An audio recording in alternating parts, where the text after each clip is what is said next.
This is the Ring of Honor, a.k.a. Shane T, boy, the baddest champion you ever seen, boy. This is Mr.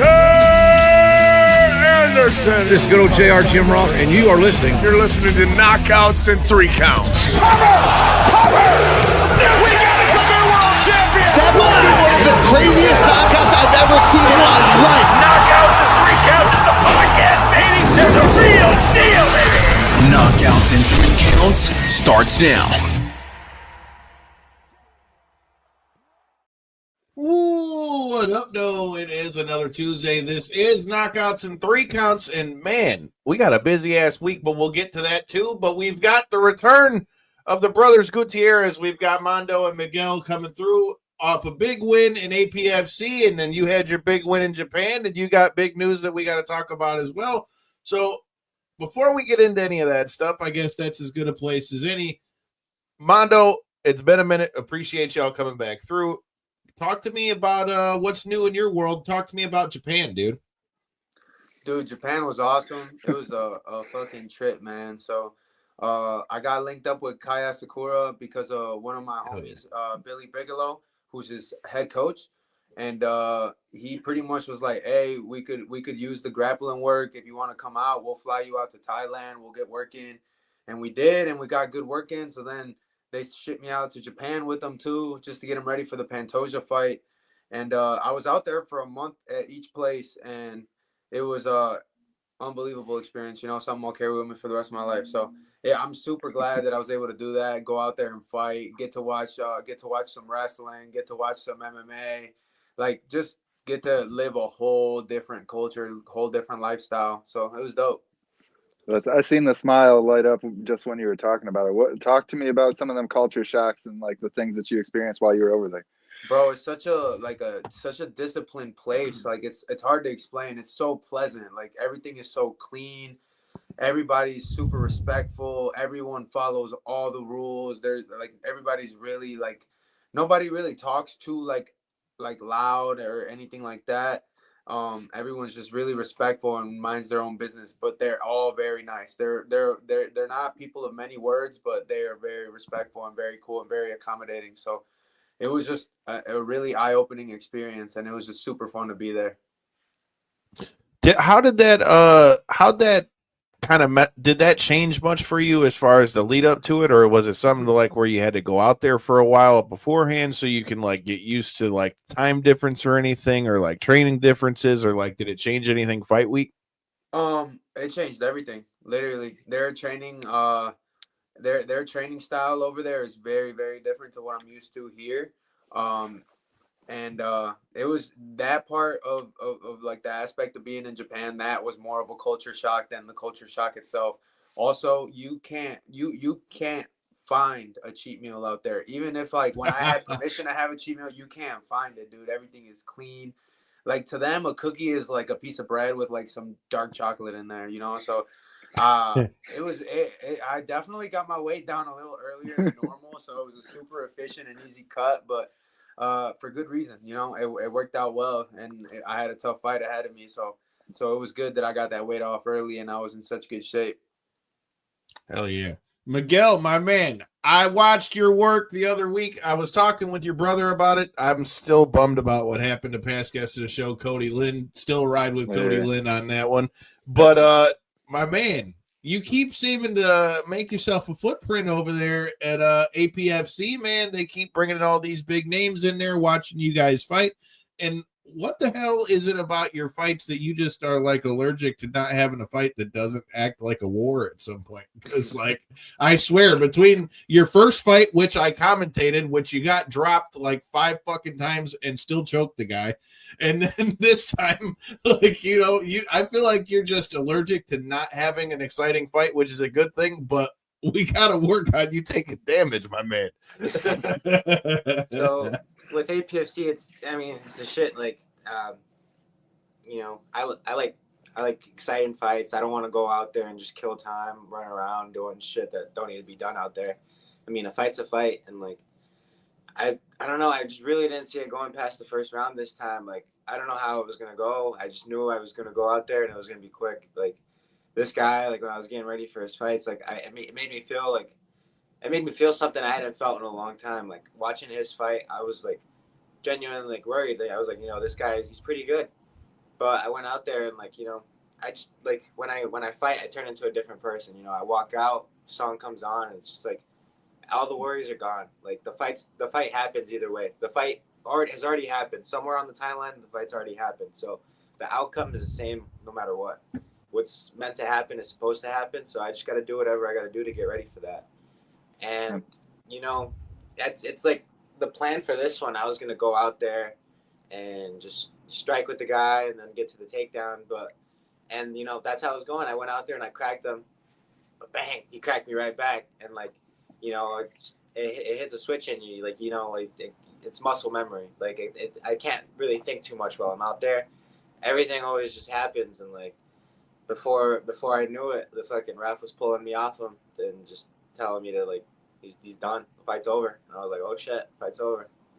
I mean, Kyle had brought up the level of excitement and stuff in your fights and stuff, and continuing to live up to that pace and stuff. But do you think that's why you've gotten some of these positions on some of these, like, Anthony Pettis fight promote? That's a pretty big like move for where you're, currently at in your career. Do you like being already in this position? Do you feel like you've been kind of slung forward, or are you happy with the continual like movement it's the forward? shit, man. Like I've always felt like I've been a showman. Like I go out there and I do my thing. I don't need to do much talking either. Like my fighting really just does the talking for me. And like whether people think I go out there and I get fucked up and I somehow end up winning, or people think I'm actually out there and I'm doing good, like people watch either way. And like I'm having fun doing it. Like I really like doing this, and I don't know, it just brings me like a level of excitement like I wouldn't get anywhere else in life. Like there's nothing like stepping in that cage. Until you do it, like you can't say shit about the people that do it.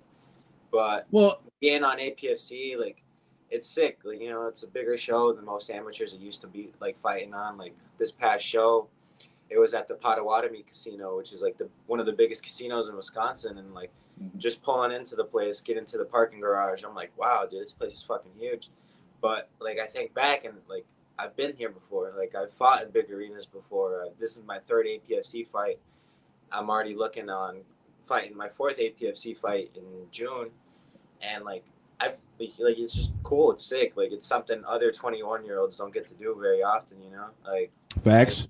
I fight in big arenas that are fucking filled up to the brim, and it's the shit. Well, you touched on something that I wanted to bring up too. Another cool thing with you getting to fight at a place like APFC too is they're regularly just bringing through like a who's who of MMA, the UFC, whoever it might be on a given fight. Like with them having guys like the likes of Dustin Poirier who were there at your last fight. Have you gotten to pick up any like knowledge, or have any of them kind of like giving you anything after your fights? I mean, having a big highlight reel finish like that after having a fight like that, I'd imagine somebody might have said something. The line to get the patient.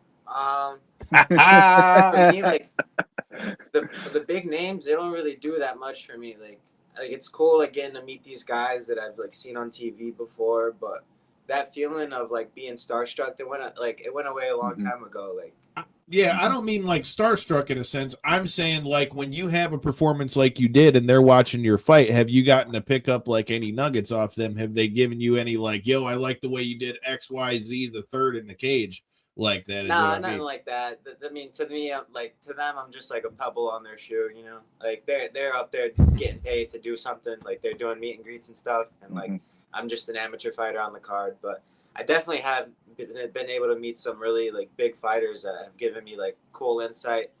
Like after my first APFC fight, I went right back to the locker room, and Mike Valley was there, and I had been training. Like it was just when I like first started coming around, but he recognized me through my brother. It was like 2 years ago now, and he actually like as soon as I came back, he watched the full fight start to finish, and he was like, "Hey, I want you to meet somebody," and he introduced me to Yair, and that was 2 years ago, and I just had like a conversation with him in the back, and we went over some things. But it's been cool because like now since I go to Valley a little bit more consistently to spar and stuff, I get to see Yair all the time, and it's like cool. Like I wouldn't like expect him to recognize me, but like it's cool that like we get to see each other, talk a bit. Like and just talk about normal shit, like, hey, what you've been doing while you've been in town, stuff like that.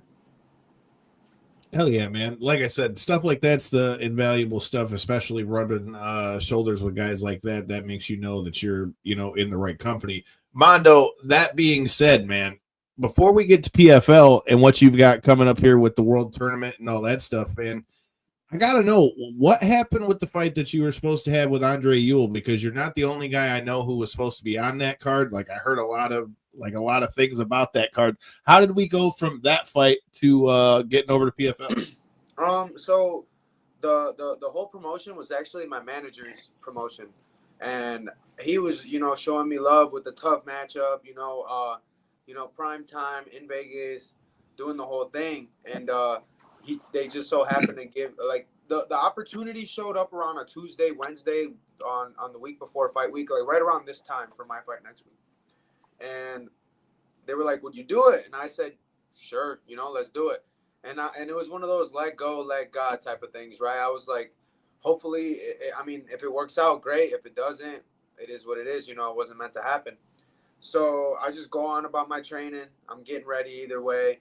And then Friday night comes around and he's like, hey, congratulations, you're in the tournament. And automatically, nothing else needed to be said. I knew that I was automatically getting pulled out of my fight, which was a really selfless thing for Randall to do for me, my manager. And, he was super excited for me. Obviously, this is a way bigger situation, way bigger opportunity.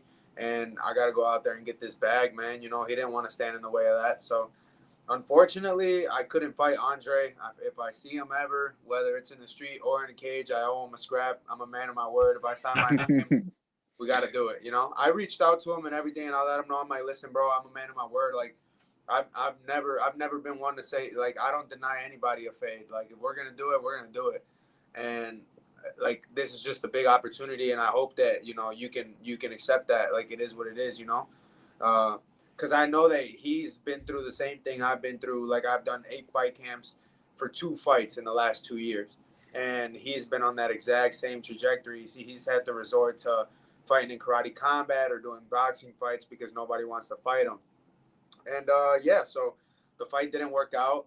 Obviously, my teammate Nick Aguirre also didn't get to fight at that card because his opponent, Anthony Burchak, pulled out, which I already knew was coming. I just didn't want to bring no negative energy into the world, That's why I personally wasn't comfortable necessarily taking that fight, because it's an older guy, juiced to the brim, fucking just trying to, like, make a little comeback, whatever, because he's feeling himself because of the I'm not gonna say nothing, but you're picking up what I'm putting down. He's feeling himself all of a sudden for who knows what reason. Maybe he's just drinking really good Gatorade, but that Bobby Boucher shit. All of a sudden, he just started making excuses on fight week and he pulled out, and they just couldn't come to terms with Nikki and Andre fighting each other because it was going to be at 2 different weight classes. And unfortunately, like, fight week was just real tough for them over there at the promotion. And they went from, like, I think 14 fights to like 8 or 9. So yeah, it is what it is. But like I said, my manager did a real selfless thing.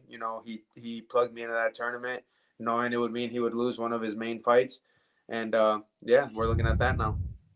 Can't be mad at that, dude. And like you said, Ewell is a guy who has been through that grind. He knows, he knows the game, and ultimately it's a bigger opportunity for you. And I'll be the first to say it. I don't blame you in the least bit. You got to do what's best for your career. But you can only imagine as well, not to interrupt, but you can only imagine if the shoe's on the other foot that the same thing's being he'd done. do the same thing. Oh, absolutely. And anybody in that situation would, as he should. But with that being said, as you said, PFL is one of the bigger promotions in the world. Talk to me about your thoughts on coming into PFL being like, at the timing of when it is, because you have a bunch of new fighters coming in, a lot of other fighters coming out. You're getting ready to go in here for the world tournament like that. Obviously, your goals are set on the tournament. But what were your thoughts when they said PFL out of all the promotions it could be? Obviously, people always train with a certain goal in mind, to make it like to the top, and for me, somewhere along the line, it became a thing of, I think it's just how serious. Completely unrelated, but trust me, I'll put two and two together. Like I think my relationship with my girl getting more serious. You know, my parents getting older. Like my brother's career taking off. I think I realized that I'm at a point now where like this shit ain't gonna be forever, you know. I have to make the most out of every opportunity I have available, and I have to keep my eyes moving forward because one day this is gonna end, and I don't want to be chasing my own tail forever. I want to go.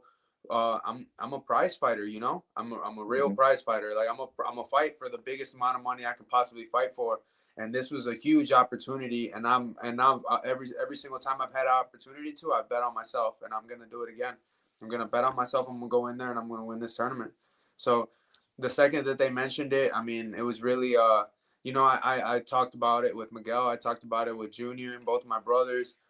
And just went about it that way. You know, I just let go, let God, and it worked out. So that was my sign from God that this was supposed to happen.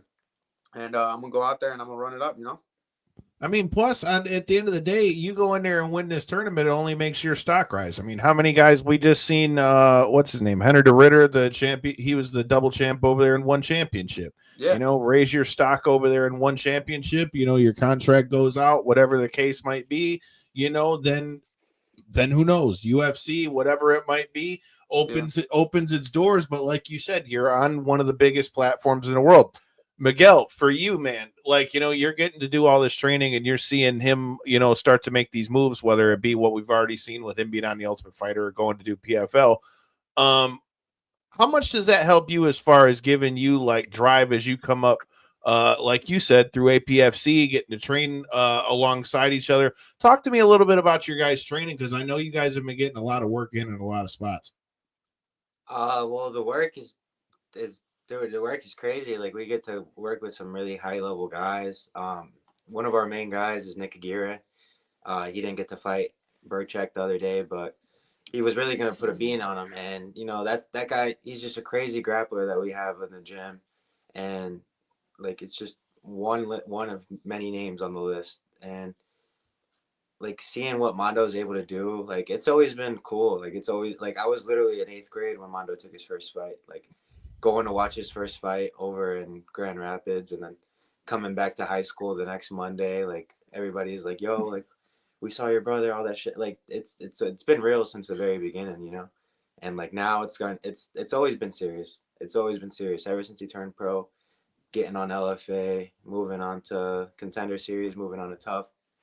Like I've always just thought it was crazy what we're really able to do with this sport. And like, that's the direction I'm headed in. And like, it just shows me like even though there's peaks and valleys, you know, the peaks are always going to be there, and you just got to keep grinding, keep your head down, keep moving, and eventually like the right opportunities will call. And like with this tournament, I really do feel like Mando has a really good chance of winning. Like everything has just been too good lately, and I just feel everything coming along. Like we had our boy Jordy win the other day. I won the other day. And then just things have been good. Like it feels nice outside. Everything is good. Like, hey, I like it. We outside, dude. I talk about it on the show all the time when it comes to momentum. Like I'm a firm believer in that in like any sport. Like I believe, you know, anybody can win on any night, but I'm a firm believer and it applies to any sport, whether you're talking about a football team that maybe, let's say they get on a 4, 5, 6 game win streak right before you go into the playoffs.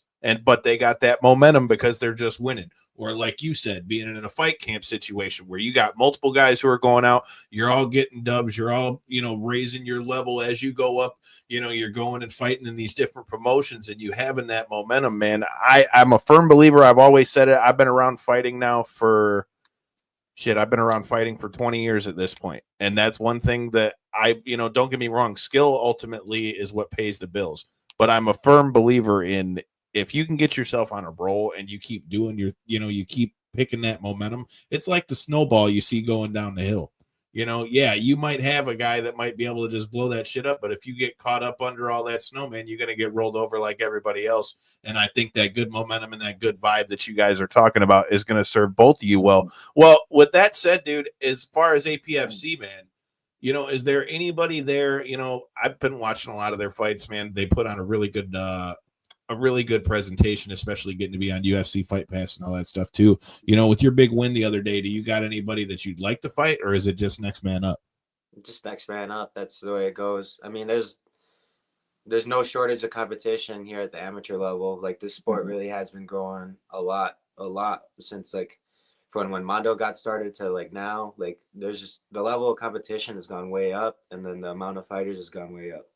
So there's guys out there, and there's guys that could take a fight in a few months from now, and then there will be a serious threat a year from now. Like, this is just how fast the sport moves, and whoever's the next guy up that's who has to get done up.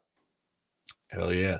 Step up, get done up. I like it. I like it. Well, Mando, talking about this fight for PFL, dude, what are your thoughts on fighting in a tournament, and what are your thoughts on your opponent you got first up? I'm not really allowing myself to think about what I feel about fighting in the tournament necessarily, because at the end of the day, it's all about this fight right now, you know? Right. There ain't no second round if I don't get past the first round, and I've had a whole lot of practice of falling on my face when I look at a bracket and start doing math and start making deductions and this and that, you know? So it's all about this fight in particular. Me and Francesco Nuzzi are going to go out there and we're going to fucking bang, and I'm going to come out and get my hand raised. That's all there is to it. You know, he's in the way. And the only thing that I do know is that there's a beauty in knowing that all I got to do is get to the next one and get to the next one. And then we'll get past that one and I win $1 million or $500,000. Well, but if you add up what I'm getting paid per fight on top of that, it ends up being a pretty good chunk of change. So nonetheless, shit, that's more money than I've ever seen, dude. I'm with it. Let's get this money, bro. That's what I'm all about, man. Like I said, man, I got a lot of people.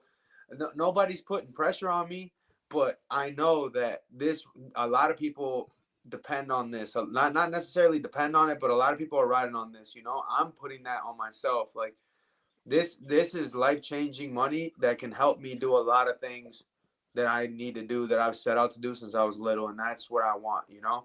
So at the end of the day, I'm going out there, I'm fighting Francesco, and him and I are going to get it in. That's all there is to it. You know, he's in the way, and I got to go take him out. I like it, dude. And I love the fact that you're saying, like, you've got that, like, right on top, too, though. Like, obviously, you know, when you go into a tournament style like that, it's very easy to be like, okay, well, if I beat him, then I might have to fight this guy or that guy or that guy. But like you said, you don't go in there and take care of business in the first round and don't have your head on straight for the first round, dude. There ain't going to be no second round. So I love the fact to hear you talk, that you can tell that you're locked in. You can tell that you're keyed in.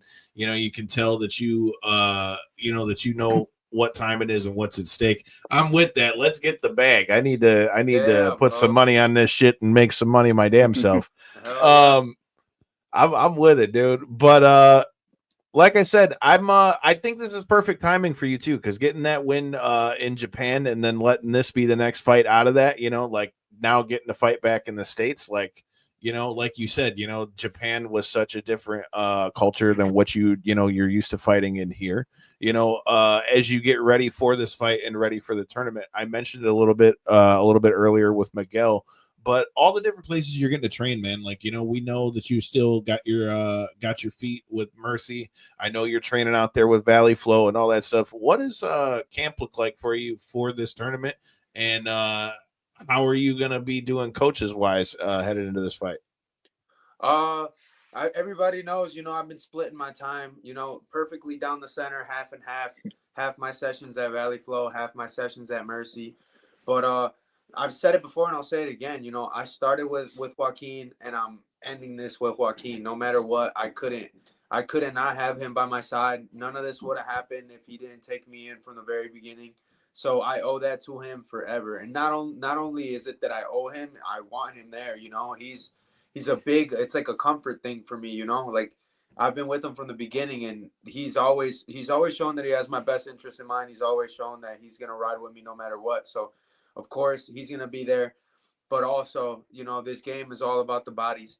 And right now I got the great bodies at both places. Don't get me wrong. I got the best work in the state when I'm at Mercy, but there's several world champions and that goes without saying here at Valley Flow as well. So the level in the room is absolutely insane. You brush shoulders with some really good guys. You get to pick a lot of really important brains. And I get a lot of attentive work, a lot of things that I need, and I feel like it's really helped me evolve. So I owe a lot to Mike Valley as well. You know, he's a phenomenal coach, and he's really motivated me and really helped me realize how good I can be, you know, and he believes in me. He motivates me. He coaches me hard, and that's what I like. You know, he's a tough coach, but he's very, very good at what he does. You know, obviously, you know, the entire world has taken notice. He's MMA Junkies Coach of the Year. MMA's Coach of the Year, period. You know, not many people have done what he's been able to do, especially at a smaller gym, quote unquote smaller gym here in Chicago. You know, so those two are going to be in my corner, obviously. And you know, anybody who knows me knows I'm never not rocking with my best friend JJ. So that's going to be my third, like always. You know, I corner him, he corners me, and that's the true comfort piece, because me and him started this together. During COVID, we were doing this shit in the basement of our house with no potential fights lined up whatsoever. We were doing it just because of how much we didn't want to fall off and how much we love the game. So we take this shit back to the basement every single time. I always remember those times with him. You know, just him and I in the basement beating the shit out of each other because we wanted to get better. And it paid dividends, and it still has. And he's doing awesome, undefeated, 7-0, 6 finishes.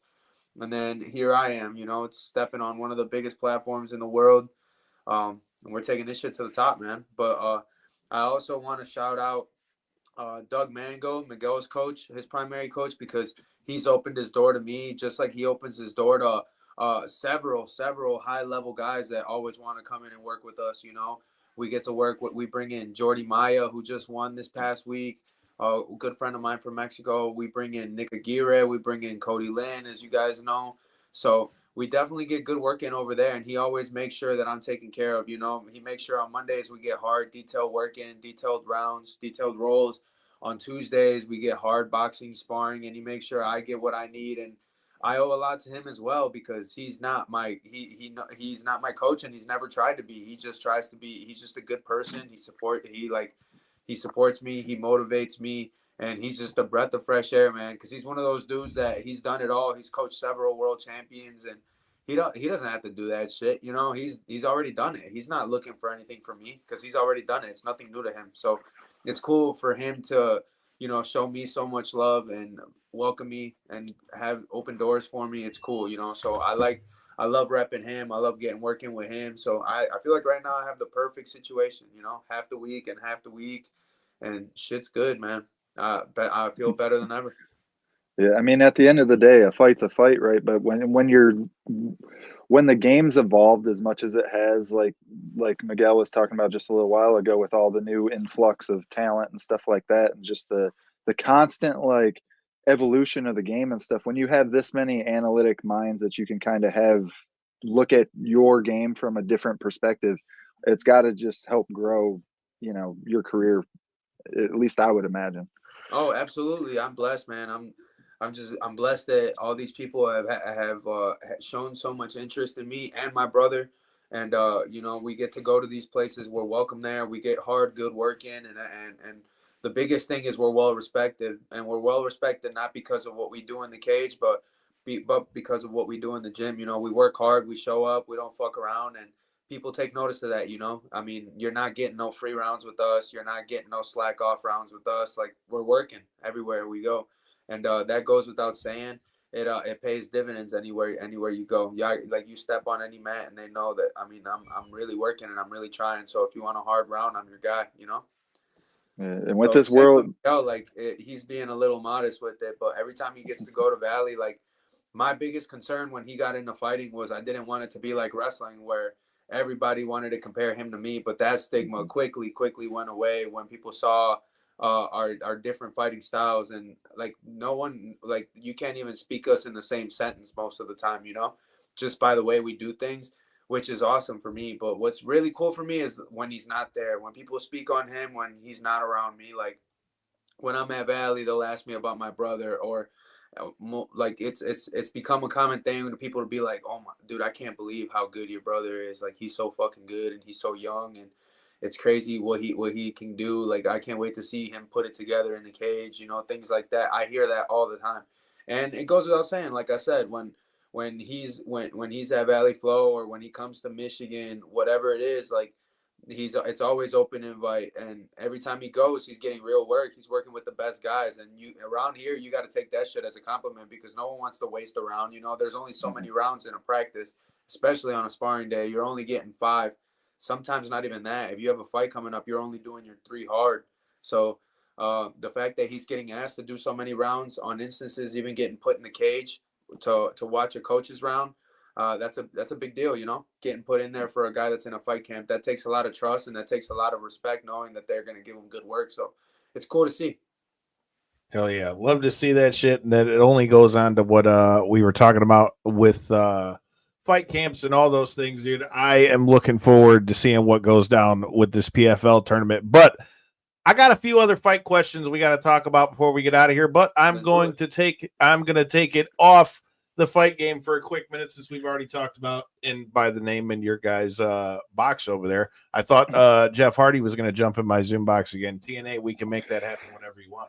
But with that being, you know, I just try to put things out in the ether. You know, we got to talk to them at the Bound for Glory press conference here in Detroit when Jeff and Matt won the tag titles, had the ladder match here. It was good times. But with that being said, I need to hear your guys' opinions. Have either of you guys gotten to see any of the stuff since John Cena finally turned heel and is I've been dropping heat on the fucking mic the last few weeks? Holy shit. That poor kid is going to have nightmares for the rest of his life. I've actually, ever since they made the switch to Netflix, I haven't been able to oh, see, there goes Turtle right there showing some love.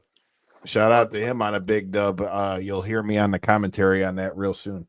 That's the man. That's the man, Turtle bro. Man, Turtle Man. That's the man, Turtle, dude. We got love for Turtle. For those who don't know, me and Turtle were actually the coaches for my community college, and Miguel was our star wrestler. And remember, that's how we remember. I was there doing the commentary. All we did was go there and beat the shit out of each other with the guys. Like all me and Turtle did was go in there and wrestle them every day. They were in there training MMA. Like literally, we would train with them, and that was it. But it was awesome. It was a great season. We had a lot of success, so it was cool, you know. And then I remember that. That's it. But back to the wrestling. Yes, ever since they went over to Netflix, I haven't been able to keep up as much as I'd like to. You know, I'm in fight camp. You know, shit's going on. But I've been keeping up through social media, and that's crazy to see. But I mean, it's everybody's turn at some point. Everybody has to be there. The fact he did it in his farewell run is wild. I saw somebody made a good point that the guys that like watched him grow up, like they can understand why he turned heel, but like the reason they did it now is because the kids like they don't give a fuck. They didn't grow up with him. They don't care that he's turning heel. It's just like another story to them. But like at least like the older guys, like they know what's really going on. It's cool. Dude, and that's what made that first promo so dope is the fact that he went out there and he's like, for 20 years, all you guys did was complain and say how I was shoved down everybody's throat, but nobody knew I was doing all the extra stuff. A lot of what I'm doing is your fault and your fault and your fault. And you just seen this whole crowd go from booing to just shutting up like, damn. He's got a point. So, like I said, and the fact that they couldn't have lined it up any better that like the last 3 shows have all been overseas because them overseas crowds are fucking rowdy, dude, because they don't get it that often. So like the fact that I think it was Brussels like first Raw ever. And so like, dude, they were just fucking rowdy. So I just know at Vegas, it's going to be cool. Although I sure hope these ticket prices come down because holy shit, are they taxing this year? Are you guys going to Grand Rapids? I'll be in Vegas for Mania. Okay. Yeah, I'm leaving. Are you guys going to the Grand Rapids show? Grand Rapids show, the SmackDown. I might be down there. Why not? You know, it's right there. Yeah. I don't know that I've been to any of them in Grand Rapids yet, though. I've been to Detroit, and all the Detroit ones I go to. I haven't been to the Grand Rapids ones, but I've thought about going down there a couple times because I know they do them at Van Andel. It's really cool at the Van Andel because it's small and compact, and they lay it out perfect, and it's really loud. It's cool. Yeah, dude. I'm gonna have to check one of those out. I don't know that I've been out there to Grand Rapids for it, but yeah, dude, it's been a wild ride. I'm looking forward to Vegas. Shout out to past guest of the show, Chris Kale from Five Finger Death Punch. I just chopped it up with him today. I think you guys, if you guys are watching, it says we got about 225 of you guys watching here. Make sure you hit that subscribe button on Knockouts and Three Counts so you don't miss any of the fun. I think I'm going to be making a run out there. I know we're doing Wale Mania, so I'm going to be at Wale's party that Thursday. We're going to West Side Gun Show Thursday night. Let's see. Yeah, dude, we get down with it, bro. It's going to be turned up, bro. Oh, shit. Look at the IG. We were in the front row with him when we were working Royal Rumble. Shout out to our guy Mega Ran. He just did the new theme song for the New Day. That New Day drop you out here. That's the homie. So yeah, dude, it's gonna be we're gonna be getting after it. Also, shout out to Cody Stamen and all them. I know I'm gonna be making a run by Extreme Couture. I might check in on Kenny Cross while I'm out there as well. Shout out to him on his big dub for XFC. 14 seconds, man. Just dude, fucking people up. That dude was legit too, bro, and he went out there and made that shit super light work. There's nothing else he can do. What's understood doesn't have to be explained. It is what it is. Like he has to. His last win was really standout to me. The one, no offense to his opponent this time, but Emmanuel Sanchez is a guy I've been watching fight for a long fucking time in Bellator. I've watched that guy have wars, and to watch Kenny go in there and bloody him up like that to me shows the level that Kenny's on and that he can hang with those guys. So I'm with you, dude. I think it's only going to be a matter of time before he gets another phone call. It might have to be one of those that's a short notice thing, but I mean, with the shape that he's in, if he can go out there and do shit like he did in that XFC cage, I think it's only a matter of time before we could see him back in the UFC. Also, shout out to Ronnie Duncan, who was down here with me covering the Clarissa Shields fight, who was on the commentary for that fight the other night. I'm just saying, y'all need to call your boy. I'll be your partner for the next one. But with that being said, we've got some other fights that I got to get your thoughts on, man, because we had a couple weeks before they get there. But with what you guys have been talking about, training in Mexico, talking about guys like Yair and all that stuff, shout out to past guest of the show, Austin Bashy, has been helping this next guy get ready for Volk. You know, you got Volk and Diego Lopez. What do you guys think about that fight? I think it's a banger of a fight, but I feel like this fight's really going to show us where Volk's at. Because if Volk goes in there and beats Diego, Volk is still Volk. But if he loses this fight, he's still Volk. But I feel like this is really going to show us where he's at. Yeah. I'm still leaning towards Volk just because, bro, he's been there so many times, man, and experience is a motherfucker, you know? And he ain't fazed by no 5-round fight. He's ready to go out there and bang. And he's going to bring it to him, you know? And this ain't the first or the last, surging prospect that he's going to have to take up. Diego's a phenomenal talent. He's super tough. I don't know how it's going to go. I'm going to sit down and watch this one as a fan, but I am leaning a little towards Volk just based off the experience alone. Nothing else that has to do with technique or anything like that. I think the experience is going to play a big factor here. I think Diego stops him pretty quick. Oh, no shit. Yeah. Interesting. Up against the cage and just TKOs him. I mean, dude, he's got that dog in him, dude, and he's nasty to watch fight. And that's why this fight is so interesting to me. Because, like I said, to me, this whole fight depends on Volk. What Volk gets in the cage. Because if Volk gets in there and Volk isn't Volk, I agree with you 110%. I think Diego Lopez, again, I talked about it with you guys. I truly believe it. Momentum is a thing, and the hype and the vibe that is getting built around Diego. If Volk ain't on that tip, he definitely could get ran over. See, we already got it in the comments too. Diego's that guy. We're gonna find out. He said he's got him winning in under 2.5. All right, we're gonna see it, man. That's a good take, though. Yeah. I'm not mad at it. I'm not mad at it. If he gets it done, that's probably how it is. Stoppage within the. I don't think if it goes further. I think the further it goes, it plays to Volk. I agree. Oh, absolutely. I mean, nobody knows how to play their cards better than Volk when it comes to that. Yeah. Like you said, we've seen what he's been able to do in them first 2 Holloway fights. I mean, really, the first couple rounds were just feeler rounds to be able to really, turn it on and become just ultimately that next level and 145 champ for years. So like we had mentioned, man, it's it's, for me at least, it's really a big point of like where he's at in his career. Is he still that guy? Like you had mentioned, Kyle. That's kind of the whole story for me, at least. I think that's the story of this fight. But, talking about still that guy, there's no fight that illustrates that more than past guests of the show, Michael Chandler, getting into the cage with Paddy Pimblett, because I feel like one of two things is going to happen. Either Michael Chandler is going to go out there and run through Paddy Pimblett and show that it's like a hype thing, or Paddy's going to do like he did in his last fight and bounce back. And if he gets a finish over against a guy like Chandler, I think that officially like takes him out of like the title contention.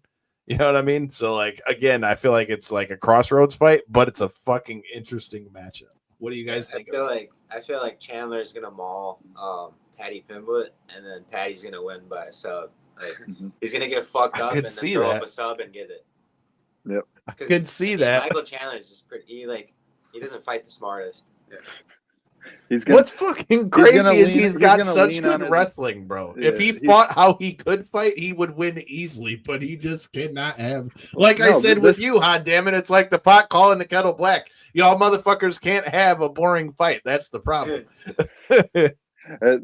For Chandler, man, he really this will be the fight that he'll end up using his wrestling, because his fight IQ is just not always there. He'll end up using his wrestling against a guy that his best method to victory is a submission on the ground. And that'll be how the fight will play out. I agree with you. I feel like it'll just be probably Chandler lands a good shot, maybe knocks him down, tries to get on top, and then Paddy finds a sub.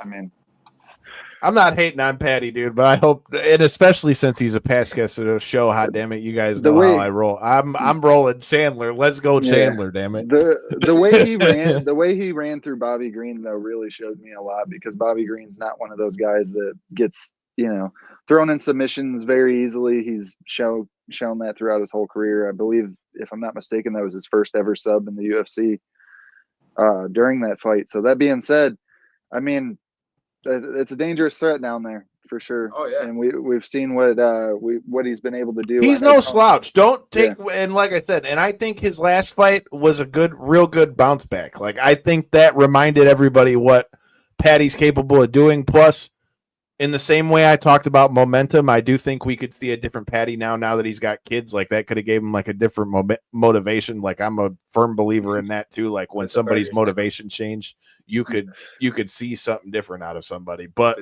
cheeseburgers down. I mean, hey, dude, fucked around and found out, I guess.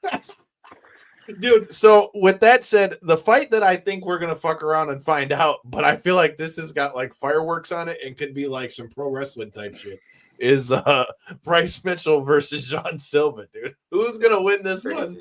Are we gonna have fuck Bryce Mitchell chanting all through the building? How do we see this one going? I see a whole lot of high fives when there's not supposed to be high fives. So I think Silva's gonna do what he does again. He's gonna go out there and lullaby somebody, being all touchy feely. Everything's good. Just playing, bro. And crack him, you know what I'm saying? I think it's gonna be one of those, to be honest. But I like Bryce.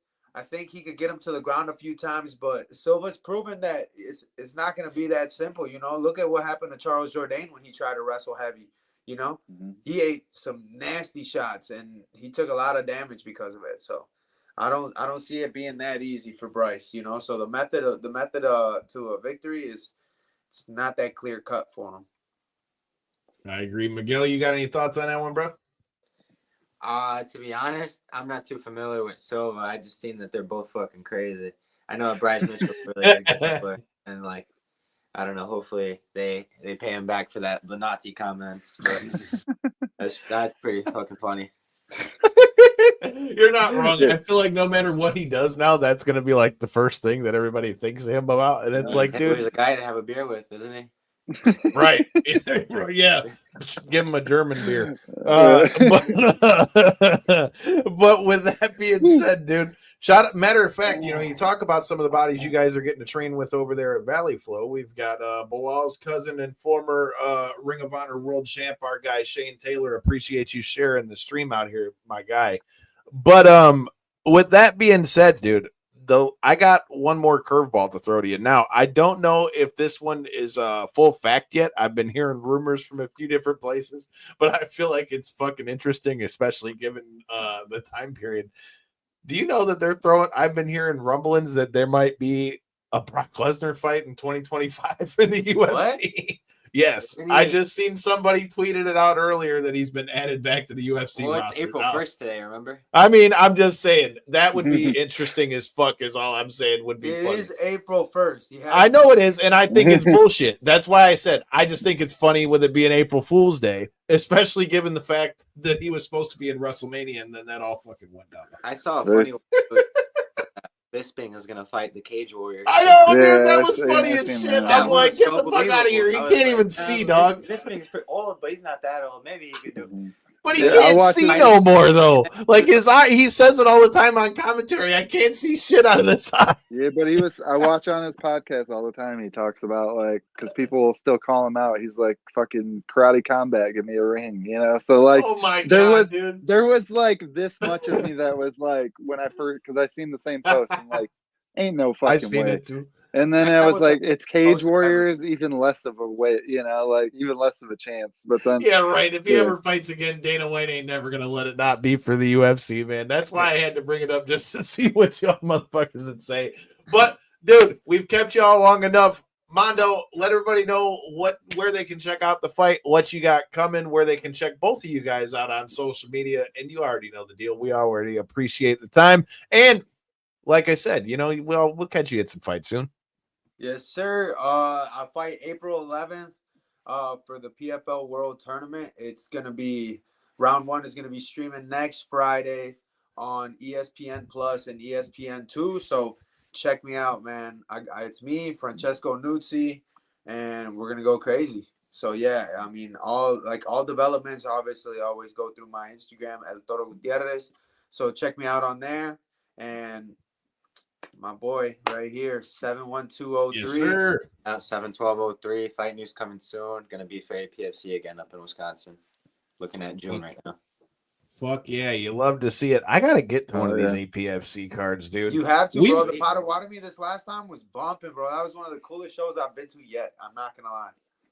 Yeah, for the next step up, for the Fight Pass type of cards, they seem like they're putting on some real killer shows for sure. I've been to because another big Fight Pass show is that Fury show in Texas. Mm-hmm. I've been to that, and it's nothing compared to APFC. Oh, you can see just on the look on it, and it's not talking bad about him. Like a matter of fact, I had you on the show before that fight. Matter of fact, I remember I was watching that when we were at the Metallica concert. But with that being said, I mean, dude, they're one of the top ones too. But like you said, I like the production value. I like the fact that, you've got such I think having a recognizable face like AP on the front of it helps a bunch. Then when you're bringing in all those big names, it just makes it seem bigger. Plus, like you said, those casinos that they run a lot of the time, it looks top notch, even if it is regional fights. Yeah. Oh no, it's nice. Believe that. Like it gets you ready. Like it gets you ready and primed for like the next biggest thing. You won't be starstruck. You'll be ready for whatever comes next. It's a dope. They set the stage up real nice. Hell yeah, dude. You love stuff like that, and I think that's so essential, especially like having got to do so much commentary and things like that. I just think the bigger stages you can get on the regional scene just make it to where it's another day in the office when you guys make that other step. I can't wait to see what's next for you, dude. We'll be behind you and in the corner when it happens. Appreciate all the kind words that you've given as far as the show as well, so appreciate both of you guys on that. But before I let you guys get out of here, I gotta let everybody know if you guys are going to be at Astronomicon this weekend. We are going to be at Astronomicon. We are credentialed for everything. Who knows, maybe I'll even talk to Angry Grandma while I'm out there. But I will tell you, it looks like we've got Sting, Bret the Hitman Hart, Trish Stratus, Lita. You've got Britt Baker from AEW. Kevin Nash is going to be there. Danhausen, and your current and former guest of the show, TNA World Champion Joe Hendry. Say his name. He will appear. We will be at Astronomicon. Make sure you hit that button because you don't know who's going to be on the other side of my microphone come this weekend. And if you're going to be at any of those clip fights, you can catch me ringside. So in the meantime and in the in-between time, hit that subscribe button. Check these boys out. Check Mando Catch a Body in the PFL and hit that button.